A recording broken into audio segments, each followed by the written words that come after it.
The protagonist lost his father at a very young age. He grew up with his mother and little sister. His mother often said to him, "Son, become a shaman. You have the qualities of one.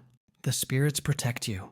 If you don't choose the path of a shaman, you'll end up in big trouble one day." She made him engage in all sorts of religious practices, poetry, magic, and other things he had never heard of before. But the protagonist could never fully accept it. He had his own dreams, a different future that he wanted to follow. So, he continued his studies, hoping for something else. 10 years passed, and he became a member of society.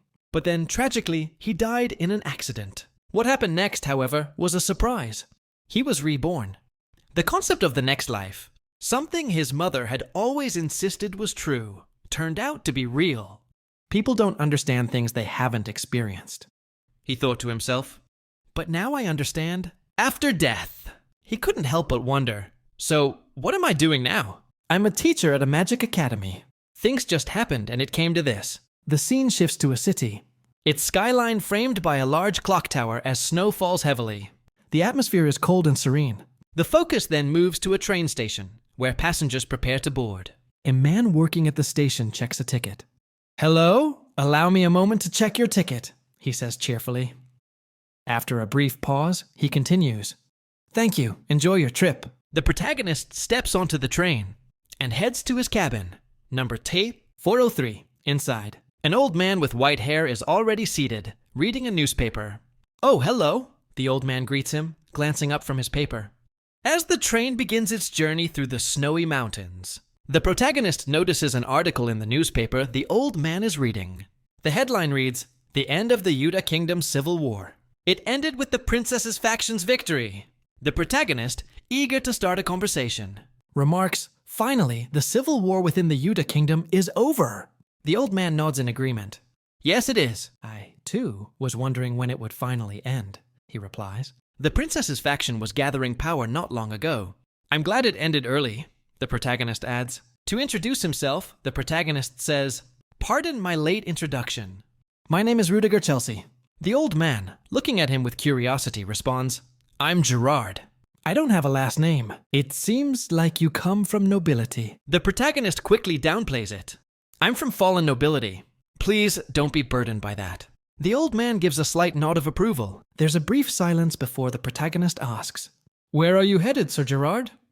"I'm headed to the Empire's capital, Lindenborough. I heard it's a famous tourist destination." The old man answers calmly. The protagonist nods. The Exilian Empire is good for sightseeing, especially with its advanced magic engineering. "I'm headed to Leatherbelk. I'm a new member of Exilian Empire's Theorn Academy." The old man seems surprised. "I see. You're still so young. It seems you must be incredibly skilled." The protagonist modestly shakes his head. "I'm not. To be honest, I barely passed." The old man, still surprised but encouraging, says, "Many people fall short of that. You should feel very proud of yourself." The protagonist, touched by his words, says, "Thank you for saying that." The conversation shifts slightly as the protagonist recalls something related to their earlier discussion about the Yuta. Civil War. Since we're talking about the Yuta Civil War, have you heard the rumor? The main character who led the princess's faction to victory wasn't a skilled mage or a high-ranking knight, but a wandering mercenary named Machiavelli. Yet he asks, trying to stir the conversation. The old man, who had been listening quietly, responds with a serious look. "I see." The protagonist raises an eyebrow. "Your reaction is quite tame." The old man replies, "I just think it's a rumor." But the protagonist knows the truth. Machiavelli was no rumor. The name was one the old man had used before, back when he wandered the world searching for something, before he changed his identity. The old man shifts the focus of the conversation. "Sir Rudiger, will you be in charge of a class as soon as you arrive at Theorn?" The protagonist nods confidently. "Yes, I'll be in charge of the second years." The old man looked more surprised at the protagonist's abilities. "Starting with the second years? You're much more skilled than I thought," he remarked. But then, something like a sixth sense seemed to pass through the old man's mind, and his expression changed instantly. The train began to shake. The protagonist, sensing something was wrong, asked if the engine had exploded. The old man reassured him. The train engine mechanism is protected by magic. The old man then stood up. "It's an ambush," he said gravely. "An ambush on this train?" The protagonist asked. his voice laced with confusion. "It must be a robbery aimed at the wealthy nobles and merchants. If this explosion is their work, then it's definitely a mage among them," the old man explained. "I think we should hide or escape first." The protagonist hesitated for a moment before responding. "Please wait a moment. I'll take the link just in case." He put on his hat and grabbed his staff. "I think we're the only ones in the fourth carriage," the protagonist said as they stepped out of the cabin. "What about the passengers in the other carriages? Will they stay in their cabins?" the old man asked. "Since the cabins themselves have protection magic," the protagonist replied. "That's not a good decision. The breached exterior was protected by the same magic." "The cabins are no longer safe," the old man said, his face full of worry. "If I were a robber, I'd target the first carriage, since that's where the wealthy first-class passengers are," the protagonist added. "We're quite fortunate. Let's take the chance now to escape through the back." "We just need to hold out till the guards from the border arrive," the old man said. But before they could move, a robber broke through the window and lunged at them. The protagonist and the old man quickly dodged, and the protagonist told the robber to back off. "He doesn't seem to be in a good condition," the old man observed, watching the robber struggle to get up. The robber tried to stab them, but the protagonist quickly cast a spell, knocking the robber down. The old man, concerned, asked, "Did you kill him?" "I just knocked him unconscious," the protagonist replied. He moved closer to interrogate the robber. "Why did you attack this carriage?" he demanded. But the robber just laughed. "I didn't tell you to laugh." "Answer!" the protagonist commanded. "Dirty people like you." "I'll kill all of you!" the robber screamed, revealing a bomb strapped to his body, about to explode. "Dodge!" the old man shouted to the protagonist. The bomb exploded, and as the smoke cleared, the old man looked up, only to see both the robber and the protagonist had vanished. The old man's face began to peel off like a mask, and he removed it to reveal the face of a young man in his 20s, with long black hair and piercing blue eyes. "Why do incidents like this happen whenever I'm around?" he muttered to himself. A flashback revealed the truth Machiavelli had been a disguise, a false identity the man had used in the past. "Bless you, Rudiger. To think an accident would happen on a day like this," the man thought, reflecting on the situation. The train had been shocked with electricity, and the explosion was something far beyond common robbers. This wasn't an ordinary heist, it was the work of people with a death wish mentality. Perhaps the real objective wasn't to rob the valuables, but to destroy the entire train. The protagonist realized this in a moment of clarity. "Sir, are you all right?" A train staff member appeared, looking frantic. "What is the meaning of this?" he asked, confused and worried. "It's an attack by armed robbers. It seemed like they were going for the first carriage." "I think it's a good idea for us to stay back," the protagonist explained calmly. "I was planning on evacuating the passengers to the back of the train." "You should go too," said the staff member. But the protagonist wasn't fooled. He pushed the man to the ground and stood over him, his voice cold. "Did you think your pathetic acting would work on me? Armed robbers don't randomly assault trains going at full speed in the middle of nowhere. Not to mention, the protective spells around the train went down as well. That's ridiculously hard to pull off without an inside operation." The man on the ground attempted to stab the protagonist, but the protagonist stopped him. As they struggled, other robbers appeared and shot the man dead. The robbers were stunned to see a survivor. The protagonist, unshaken, told them they couldn't kill him. They tried to shoot him, but their guns suddenly stopped working. The protagonist had used a spell to halt the guns. However, his spell faltered as one of the robbers approached. Muttering to himself, "He doesn't feel like your typical mage. He's probably a rank 4 mage, just like me, based on the fact that I don't recognize his face." The protagonist, meanwhile, was calculating his options. He realized it would take too long to escape the mountains, and he couldn't wait for reinforcements. With that thought, he leapt off the train. A robber went to check, but he was suddenly shot in the head. The protagonist had been on the roof. He ran toward the back of the train, with the robbers starting to shoot at the roof. As he moved, he set traps on the doors of the carriages. When the robbers tried to open them, the traps exploded. The mage among the robbers thought to himself, "He's more like a hunter than a mage. He might be a mercenary." Then it clicked. The protagonist was separating the carriages, while running to the back of the train. At the back, the protagonist got back into the carriage with the robbers. He used a fire spell that took them all down. The only one left alive was the mage. The protagonist asked him why he would kill them, since he believed they were patriots fighting for their world. The mage, still on his feet, replied, "You're a lot crazier than I expected." The protagonist shot back. "They tried to kill me first, and they don't feel remorse for the people they killed." He paused before continuing. "I was planning to run away, but the problem was that they saw my face." Just then, a woman entered, swiftly killing the remaining robber. She was a knight, part of the team sent to protect the train. She turned to the protagonist and asked if he was all right, confidently stating, "The cold steel knighthood is here. Everything will be fine." While the remaining robbers fired at the knights, the knights protected themselves with magic and retaliated. Under their masks, the robbers' terrified faces were exposed as they were taken down one by one. The knights communicated through earpieces, announcing that they had cleared the carriages and the passengers were safe. The captain of the knights praised them. "Good job, everyone. Escort the passengers to the next station safely." Later, at the station in Leatherbelk, the protagonist stood by a window, deep in thought. The knight captain from earlier approached and asked if he was all right and if he had been injured. "I'm safe, thanks to the help of the knights," he replied. She smiled, relieved. "I'm glad to hear that. I'm Veronica DeVille." The protagonist was about to introduce himself, but he was interrupted by a detective. "Are you the one responsible for the knights?" the detective asked, to which Veronica confirmed. "I'm Remulus, officer of the Leatherbelk Metropolitan Police Agency. I heard there was an attack on the train near the Arete mountain range." The detective glanced at the captain, who confirmed the details. "We thank the knights for their hard work," Remulus said. "But there's something odd about the report. The train was taken over by the perpetrators too quickly. Even if a mage was involved, they broke into the magic train too easily. We believe there's a high chance someone working inside the train was involved in the terror attack." Then he turned to the protagonist. "As long as you identify yourself, we'll let you off quickly." The protagonist's mind raced. "I'm in trouble now. There's nothing wrong with Gerard's identity, since I purchased the ticket the usual way. But the problem is my appearance. I don't look like the old man anymore." He thought to himself, "If I get investigated, my true identity will be revealed. If I'm lucky, I'll just be hanged or tortured. With so many officers and knights outside, escaping is impossible."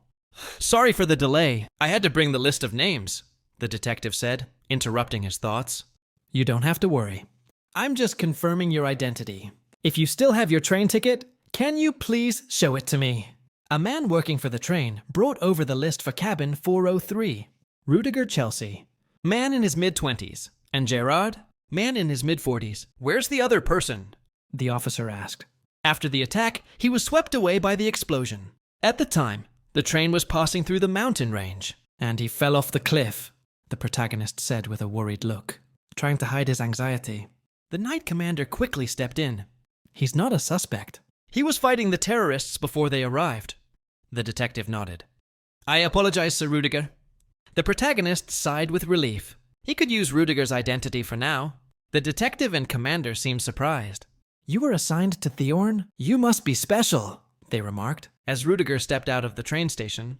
The officer apologized once more for the inconvenience and offered to escort him all the way to Thorn. However, Rudiger politely declined, though the officer insisted. "I really don't need an escort," Rudiger said.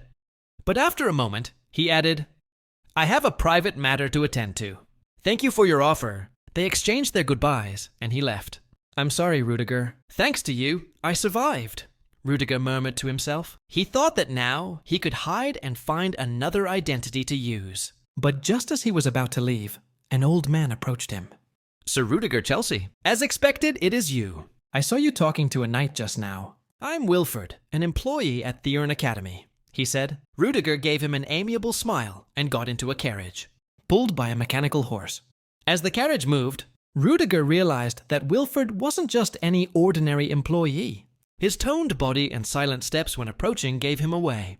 He further thought that this was a safe opportunity. No one would recognize him here, and he could continue acting as Rudiger Chelsea. Soon, they arrived at the gates of Thorn Academy, a massive structure with white pillars that looked more like a castle than a school. "I'll take you to the chancellor right away. Please leave your luggage to me," Wilford said. As they entered the office, Rudiger introduced himself, mentioning that he was told the chancellor would be there. Behind the desk sat a beautiful woman with long white hair and yellow eyes. "I've been waiting for you, Sir Rudiger." "I'm Theron's chancellor, Elisa Willow," she said. Are you all right? I heard you got caught up in the attack, she added with concern. I'm all right. The Night Order came to help me when things got dangerous, Rudiger replied. That's truly a relief. You are our new professor after all.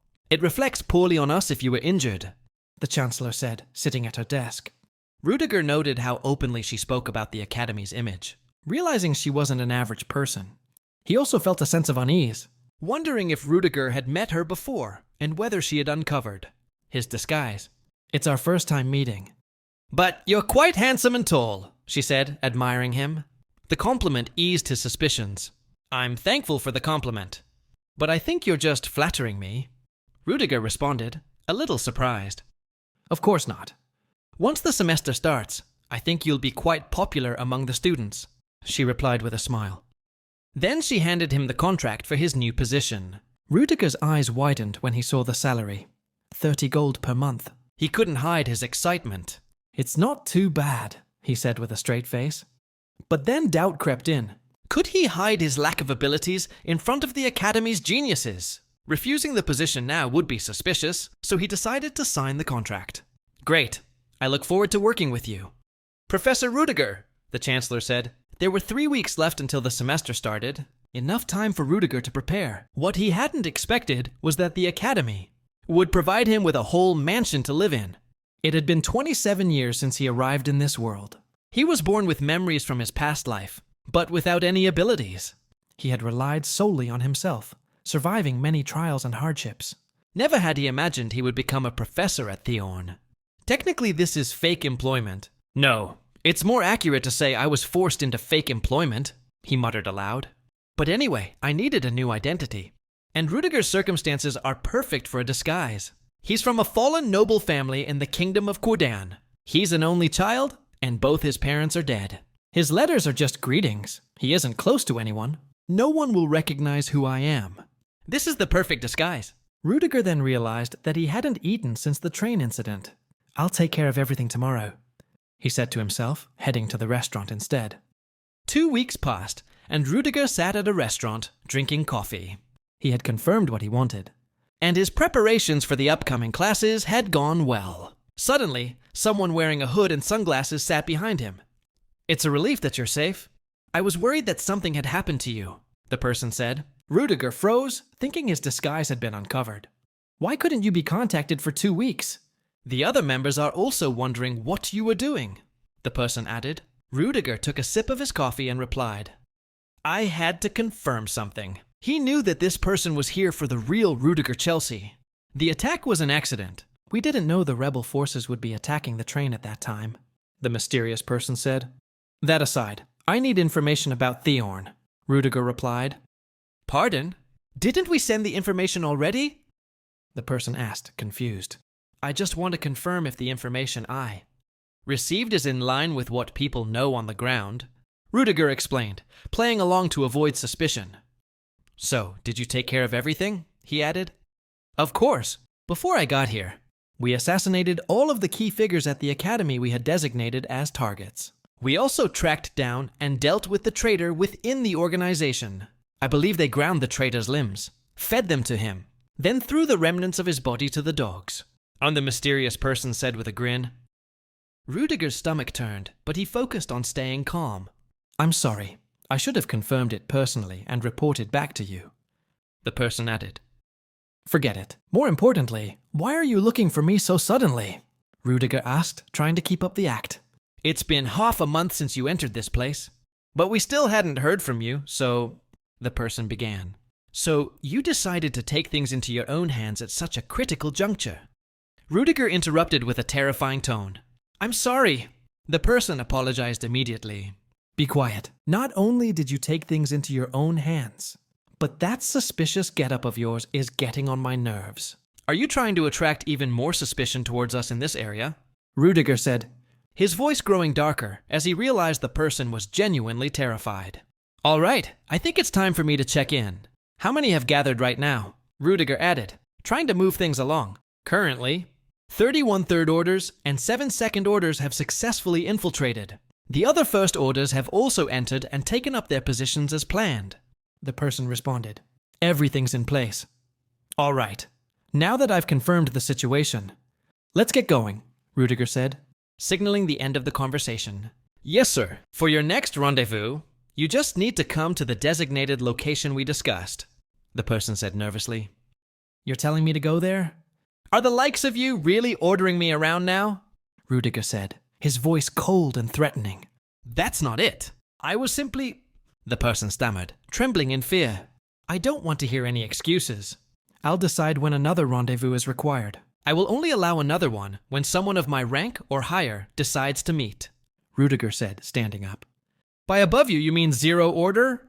The person asked, still scared. Yes, other than what Zero Order wants to say to me. Don't bother me with trivial matters, Rudiger said, his tone final.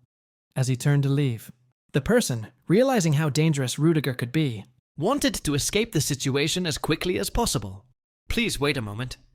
The person called after him, causing Rudiger to stop, his heart pounding in his chest, fearing he had been found out.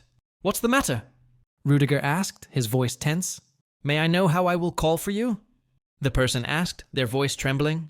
Rudiger hadn't thought about this detail. He paused for a moment before replying, Do I need to spell it out for you? Not at all.